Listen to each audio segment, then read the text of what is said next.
बढ़ते हैं अगले पाठ की ओर। कुंडली विश्लेषण के क्रम में पाठ संख्या 9।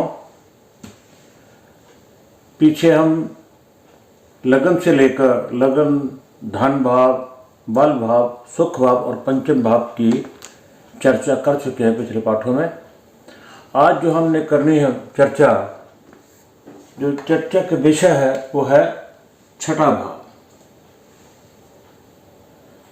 छठे भाव को हम क्या कहते हैं? रोग, ऋण, शत्रु। रोग, ऋण, शत्रु के भाव की आज हम चर्चा करेंगे, मगर नियम सेम है। वही नियम जो पहले 5 भावों से लगाते आ रहे हैं। क्या क्या देखना होगा हमें? भाव, भावेश और कारक।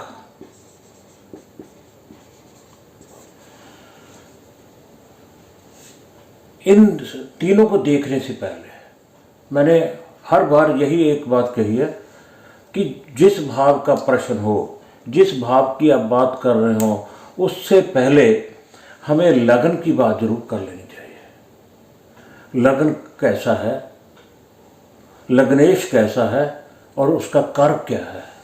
जब इसकी चर्चा हो जाए, ये देख लें शारीरिक तौर पर तंदुरुस्त है, तो उसके बाद चंद्रमा देखना चाहिए जो कि मन का कारक है। देखना तो और भी बहुत कुछ चाहिए, काल पुरुष की कुंडली, जन्म समय की दशा, मगर बेसिक तौर पर जितना हमने आज तक अपनी वीडियोस में आपके साथ विचार किए हैं व्यक्त किए हैं, उनके आधार पर अभी जहाँ तक पहुँचे वहीं तक की हम बात करेंगे। सबसे पहले हम भाव देखेंगे। ये चीज़ें देखने पर लगन, लग्नेश, कारक और चंद्रमा देखने के बाद फिर हम सीधा भाव पे आएंगे। भाव पे आने के बाद जिस भाव की बात है उसका भाव, भवेश और कारक देखें। सबसे पहले चलते हैं, शुरू करते हैं। देखेंगे कि भाव में राशि कौन सी है। राशि है मेष राशि। मेष राशि, मेष राशि का स्वामी कौन है? मंगल। मंगल इस कुंडली में क्या? लग्नेश है। लगन का स्वामी भी मंगल है और छठे भाव का स्वामी भी मंगल है। और मंगल की स्थिति क्या है? मंगल लगन में ही बैठा है। मंगल लगन में ही बैठा है, जो अच्छा है। दूसरी बात, अब देखेंगे इस भाव में कोई ग्रह है, ना कोई शुभ ना कोई अशुभ। कोई भी ग्रह इस छठे भाव में स्थित नहीं है। अब देखेंगे क्या इस भाव के ऊपर कोई दृष्टि है? सप्तम भाव, इससे जो सप्तम भाव बनता है 12वां भाव, वहाँ पे कोई भी ग्रह बैठ स्थित नहीं है। इसका अर्थ यह हुआ कि सप्तम दृष्टि से कोई भी ग्रह नहीं देखता। रहेगी मंगल, गुरु और शनि की बात। मंगल इस भाव का स्वामी भी है, तो उसकी 1, 2, 3 चौथी दृष्टि भी नहीं है, 7वीं भी नहीं है और अष्टम दृष्टि भी नहीं है। गुरु 5वीं, 7वीं और 9वीं दृष्टि से भी नहीं देख रहा। शनि कर्म स्थान पे बैठा है, ना वो 3री से, ना 7वीं से, ना 10वीं दृष्टि से देख रहा है। इसका अर्थ ये हुआ कोई भी ग्रह इस भाव को नहीं देख रहा। ना कोई शुभ ना कोई अशुभ ग्रह बैठा है, ना कोई शुभ या अशुभ कर्तरी है। किसी तरह से भी ये भाव पीड़ित नहीं है और इसका स्वामी अपनी स्वयं राशि का होकर लगन में चला गया। तो इसका भाव क्या हुआ? जो भाव है वो पीड़ित नहीं है। अब देखते हैं भवेश की बात। भवेश जिसकी हम बात कर रहे थे, मंगल कहाँ चला गया? लगन में चला गया। छठे भाव का स्वामी का लगन में जाना छठे के लिए अच्छा। अगर कोई और ग्रह होता, अगर कोई और ग्रह होता, मान लीजिए धनु की लगन की राशि होती तो यहाँ वृष आ जाता, तो कौन स्वामी होता? शुक्र होता। अगर शुक्र लगन में चले जाता, भाव के लिए अच्छा मगर लगन के लिए अच्छा नहीं होना था, मगर यहाँ मंगल है, मंगल लगन में गया और मंगल लगन का ही स्वामी है, लगन के लिए भी अच्छा और छठे भाव के लिए भी अच्छा। छठे भाव का स्वामी, अगर छठे भाव को क्या कहते हैं? रोग ऋण शत्रु।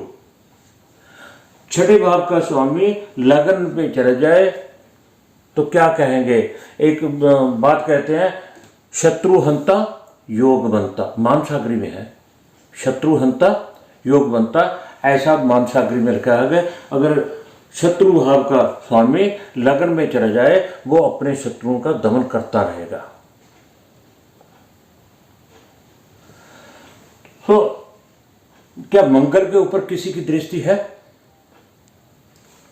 ना सप्तम दृष्टि है किसी की, ना शनि देख रहा है, ना उसको गुरु देख रहा है, किसी की भी दृष्टि नहीं है, जिसकी चर्चा हम लगन में भी कर चुके हैं। जब लगन का विचार किया था तब भी की थी, जहाँ पराक्रम का किया था तो यहाँ का कारक था तब की भी की थी। इसलिए मंगल के ऊपर कोई दृष्टि नहीं है, नहीं? और उसके साथ बैठा कौन है? चंद्रमा। चंद्रमा किस भाव का स्वामी? नवें भाव का स्वामी, नवें भाव का स्वामी भागेश, त्रिकोण का स्वामी, और केंद्र और त्रिकोण का स्वामी मंगल। केंद्र त्रिकोण राजयोग, वो भी केंद्र त्रिकोण में अच्छा, हर तरह से अच्छा। तो ना कोई दृष्टि, युति भी अच्छी, स्थिति भी अच्छी, हर तरह से अच्छा। भावेश भी बलवान है, भावेश भी बलवान है। अब बात करते हैं कारक की। कारक कौन है? तीसरे और छठे का कारक मंगल खुद ही है। मंगल ही भावेश है, मंगल ही कारक है, मंगल ही लगनेश है, सब तरह से मंगल ही मंगल है। तो मंगल किसका कारक होता है? मंगल होता है फोर्स का कारक, बल का कारक। और मंगल लगनेश का लगन में बैठ जाना, छठे भाव के स्वामी का लगन में बैठ जाना, छठे भाव से देखता क्या है? रोग, ऋण और शत्रु। रोग, ऋण और शत्रु, ये तीनों चीजें हम उससे देखते हैं, है ना? रोग क्योंकि स्वस्थ स्थान में चले गए, तन भाव में चले गए, तन स्वस्थ, रोग जल्दी जल्दी हो, क्योंकि ऐसा इंसान रोग तो क्या ये योग करता होगा, रोग इसके पास भी नहीं आता होगा। दूसरी बात, इसमें मंगल का प्रभाव है, तो इसके चेहरे पर ही इसके मंगल का प्रभाव दिखाई देगा। लालिमा होगी और अग्रेसिव भी होगा, नहीं? फोर्स भी होगा, बड़ी बड़ी बातें भी करेगा शरीर के हिसाब से, है?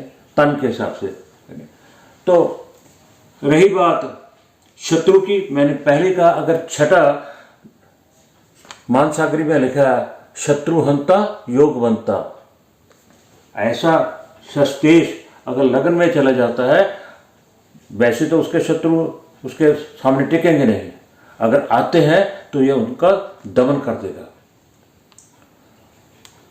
रोग जल्दी जल्दी नीचे पास नहीं फटकेंगे। और ऋण, ऋण लेने की इसे कोई जरूरत नहीं पड़ेगी,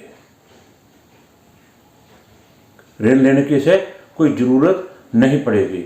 अगर लेगा तो ये चुकता करेगा बड़ी आसानी से। तीन चीजें ही यहां से देखी जाती हैं, रोग, ऋण और शत्रु। भावेश कारक मंगल तीनों परफेक्ट हैं, सही हैं, क्योंकि एक मंगल ही है, वही लग्नेश है, वही सस्तेश है, वही कारक है, और उसकी युति किसके साथ है? भाग्येश के साथ। अपनी खुद की राशि में बैठा, स्वयं राशि में बैठा है, लगन में ही बैठा है, राजयोग बनाकर बैठा है। तो अब हम इस जो बातें कही हैं इनकी स्थिति, क्योंकि ज़्यादा कुछ बात नहीं है, क्योंकि मंगल की ही बात है, एक ही ग्रह है जिसके बाद हमने चर्चा करनी है। तो अब छठे की स्थिति नवांश में देखेंगे। छठे हाउस की जो राशि है मेष, कहाँ चली गई? नवांश में, केंद्र में चली गई। अच्छा हो गया, साइन मिलते हैं अभी, जो हमने बात कही ठीक है। और इसका स्वामी यहाँ लग्न में था, D9 के भी लग्न में है। किसकी राशि का है? भाग्य का स्वामी जो था, वहां उसकी राशि D9 की राशि बन गई, पाकिस्तान की राशि। और चंद्रमा की राशि का है, लोग कहेंगे कि नीच राशि का हो गया, हम कहेंगे ये मित्र राशि का हो गया। नवांश में ये जाकर मित्र राशि का हो गया। कोई कहता है गिलास में पानी है, ये आधा भरा हुआ, कोई कहता है ये आधा खाली है, हम कहेंगे ये आधा भरा हुआ है, मित्र राशि का है, अच्छा है।